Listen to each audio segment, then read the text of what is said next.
Welcome to this edition of Real Recruits TV. My name is Kyle Stanley, here with Phil Stafford. And Phil, we're taking a look at some up-and-coming stars this week in the baseball scene around town. Usually we're taking a look at, the varsity games, but when it comes down to these two teams that we checked out this week, O'Connor and Centennial, the freshman programs are having an incredible year. O'Connor undefeated, while Centennial just 2 losses. Yeah, it's great to see all the young stars that we'll be watching here in a couple years as they venture into their college years and get ready for that next level. And we're already seeing some of those kids really stand out in the spotlight. One in particular is Chaz Montoya for Centennial. Great left-handed pitcher, already showing what he can do. Earlier in the week, 5 innings, 12 Ks in 5 innings. Pretty spectacular, and we got to see if he was able to do that, repeat that against O'Connor. Yeah, it was a great game, too. We had to kind of remind ourselves every once in a while, hey, we're watching freshmen. So let's take you out to the highlights.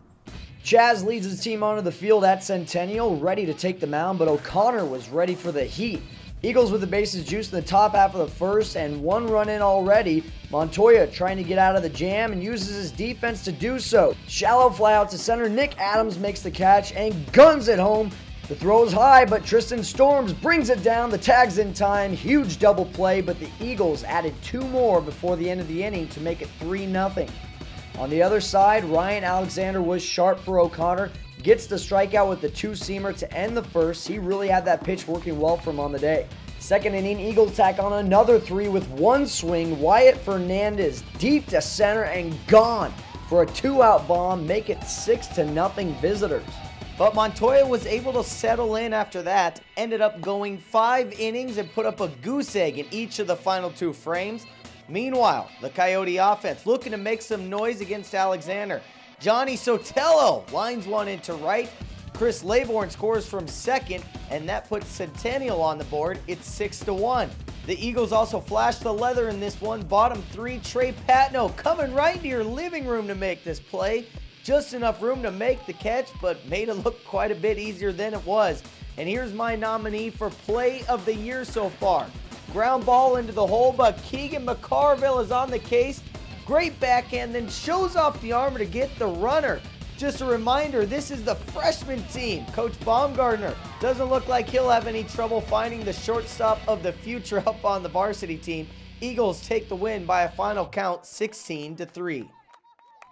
So a lopsided affair over at Centennial High School in Peoria, but now we're going to turn our attention to Colorado, actually. And with me now, Joe Lefebvre, a former high school and college coach around here in town. And he's also a scout as well. And Joe, we want to talk about a young athlete in our system by the name of TJ Tway, plays at Palisade High School. You've had the opportunity not only to see him play, but coach him a little bit as well. Just kind of talk about TJ and what he brings to a college team.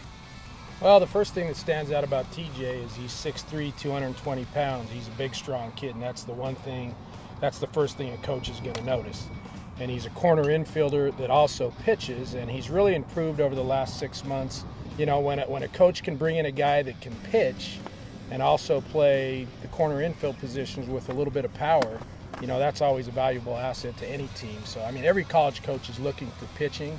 But when you can bring in a guy that can swing the bat a little bit and possibly drive in runs, I mean, it's all about, just keep, for all kids to keep working hard until that opportunity comes. But I think TJ's got a good future as long as he keeps working hard. Now, you've been a coach of his. Can you refer us to kind of what his personality is like and what future coaches kind of have in a kid in TJ?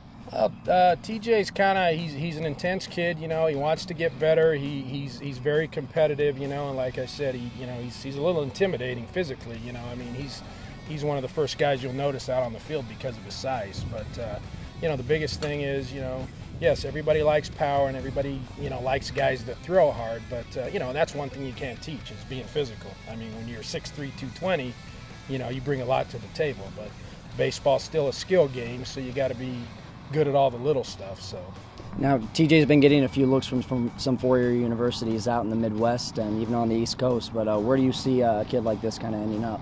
Oh, well, I think a smaller 4-year school would be a good fit for him, and also possibly a junior college. So I think he's probably going to have both of those options, and it's just a matter of finding out where the best fit is. It's all about finding somewhere you're comfortable with the coaches and the location, and for a kid from a smaller school on the western slope, I mean, you're pretty much leaving the area, So sometimes kids want to go out, play in a different area in a different part of the country, and see a different part of the United States. So that might be a great opportunity for him. So we'll see what happens. Joe, thanks a lot for your time and knowledge. We appreciate it as always, and thank you for joining us here on Real Recruits TV. As always, please check out our website, www.realrecruits.com. TJ Tway, one of our Real Recruits there, and he's starting to see a lot of action from interest in college coaches, so it's great to see one of our athletes really taking that next step. And if you'd like to be one of our athletes, very easy. Please call us, contact us, and we'll help you out in any way possible. As well as going to realrecruits.com, you can check us out on Facebook and Twitter. And speaking of Twitter,